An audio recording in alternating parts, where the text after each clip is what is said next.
Nearly 400,000 women serve in the U.S. military today, but the man nominated to lead them has publicly questioned their effectiveness in combat. Senator Shaheen isn't letting him off the hook. She's asking the tough questions. Can women trust him to give them a fair shot and lead with integrity? This is about readiness, fairness, and the future of our armed forces, and Hegseth has to answer. I was pleased when I was contacted on your behalf about meeting before this hearing. I've been on this committee since 2011, and during that time, I voted to confirm 6 nominees to be Secretary of Defense from 3 administrations, 2 Democratic and 1 Republican, the first Trump administration. Every one of those nominees met with me and my Democratic colleagues on this committee before the hearing. So, as you can imagine, I was disappointed when no one ever followed up. When we followed up with your office, you were not able to meet. Do you understand that if you're confirmed to be Secretary of Defense, that you will have a responsibility to meet with all members of this committee, not just Republicans? Senator, I very much appreciate and understand the traditionally bipartisan nature of this committee. Their national defense is not partisan. It should not be about Republicans or Democrats. And so I look forward to working together with you and your colleagues on priorities facing this nation. Yes? I think we would expect that. And one reason that I wanted to meet with you was because I thought it would be really helpful to better understand your views on women in the military. Because you've made a number of surprising statements about women serving in the military. As recently as November the 7th of 2024 on the Sean Ryan Show, you said, and I quote, "I'm straight up saying that we should not have women in combat roles. It hasn't made us more effective." The quote went on a little longer, but that was the gist of it. That was before you were nominated to be Secretary of Defense. Mr. Hegseth, do you know what percentage of our military is comprised of women? I believe it's 18 to 20%, Senator. It's almost 18%, and in fact, DOD's 2023 demographic report indicated that there are more women serving now, and there are fewer separations. So they make up a critical part of our military, wouldn't you agree? Yes, ma'am. Women in our military, as I have said publicly, have and continue to make amazing contributions across all aspects of our battlefield. Well, you also write in your book, The War on Warriors, with the chapter, The Deadly Obsession with Women Warriors, that, quote, "Not only are women comparatively less effective than men in combat roles, but they are more likely to be objectified by the enemy and their own nation in the moral realms of war."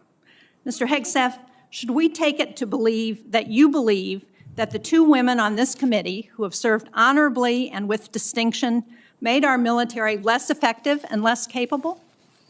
I'm incredibly grateful for the 2 women who've served our military in uniform and including in the Central Intelligence Agency, contributions on the battlefield, indispensable contributions. Senator, I would like to clarify, when I'm talking about that issue, it's not about the capabilities of men and women, it's about standards. And this committee has talked a lot about standards. Standards that we, unfortunately, over time, have seen eroded in certain duty positions, certain schools, certain places, which affects readiness, which is what I care about the most, readiness on the battlefield. I appreciate that. And so my comments point time and time again to standards. Your statements publicly have not been to that effect. After your nomination, you did state to a group of reporters that you, quote, "support all women serving in our military today who do a fantastic job across the globe, including combat." So what I'm confused about, Mr. Hegseth, is which is it? Why should women in our military, if you were the Secretary of Defense, believe that they would have a fair shot and an equal opportunity to rise through the ranks? If on the one hand, you say that women are not competent, they make our military less effective, and on the other hand, you say, oh no, now that I've been nominated to be the Secretary of Defense, I've changed my view on women in the military. What do you have to say to the almost 400,000 women who are serving today about your position on whether they should be capable to rise through the highest ranks of our military? Senator, I would say I would be honored to have the opportunity to serve alongside you, shoulder to shoulder, men and women, black, white, all backgrounds, with a shared purpose. Our differences are not what define us. Our unity and our shared purpose is what define us, and you will be treated fairly and with dignity, honor, and respect, just like every man and woman in uniform, just like the men and women that I've worked with in my veterans organizations, to include when I was a headquarters company commander in the Minnesota National Guard. Well, I we had women in appreciate our your ranks as 11th well. hour conversion. But, Mr. Chairman, for the record, I would like to submit Chapter 5, The Deadly Obsession with Women Warriors, for the record. Mr. Hegseth. But without objection, it will be submitted. Are you accepted. familiar with the Women, Peace, and Security agenda at the Department of Defense? Yes, ma'am, I am. This is a law that was signed during President-elect Trump's first term. It was legislation that I sponsored with Republican Senator Capito of West Virginia. It was co-sponsored by Marco Rubio, the nominee to be the President-elect's Secretary of State. It was led in the House of Representatives by Kristi Noem, the President-elect's nominee to be the Secretary of Homeland Security. It mandates that women be included in all aspects of our national security, including conflict resolution and peace negotiations. And at the Department of Defense, it has been the law for 8 years under both the Trump and Biden administrations. The DoD has incorporated women throughout its decision-making as a result. Every single combatant commander across 2 administrations has told this committee that this law and its implementation at the Department of Defense provides them a strategic advantage operationally. Based on your comments, it appears that the example that you would like to set, not only for women in this country, but for women across the globe, 50% of the world's population, as the prospective nominee to lead the most combat-credible military in the entire world, is that women should not have an equal opportunity in our military. So will you commit to preserving the Women, Peace, and Security law at DoD and including in your budget the requisite funding to continue to restore and resource these programs throughout the DoD? Senator, I will commit to reviewing that program and ensuring it aligns with America First national security priorities, meritocracy, lethality, and readiness. And if it advances American interests, it's something we would advance. If it doesn't, it's something we would look at. Since former President Trump signed the law, I hope that he agrees with you. This exchange is a striking example of how preparation, context, and human accountability intersect in a Senate confirmation hearing. Senator Shaheen isn't just asking about policy or procedure, she's asking a very simple, very direct question: why should women in the military trust the man who could soon be leading them? Leadership in the military, especially at the highest levels, isn't just about strategy or budgets, it's about trust, fairness, and the assurance that every service member will be judged on their ability and merit, not gender or personal bias. What makes this moment powerful is the way Shaheen grounds the question in both historical context and personal experience. She references the committee's long-standing bipartisan tradition, highlighting that every previous nominee met with all members of the committee before hearings. By doing this, she isn't just criticizing Hegseth's office for failing to meet, she's signaling the importance of inclusion and transparency as a foundational principle.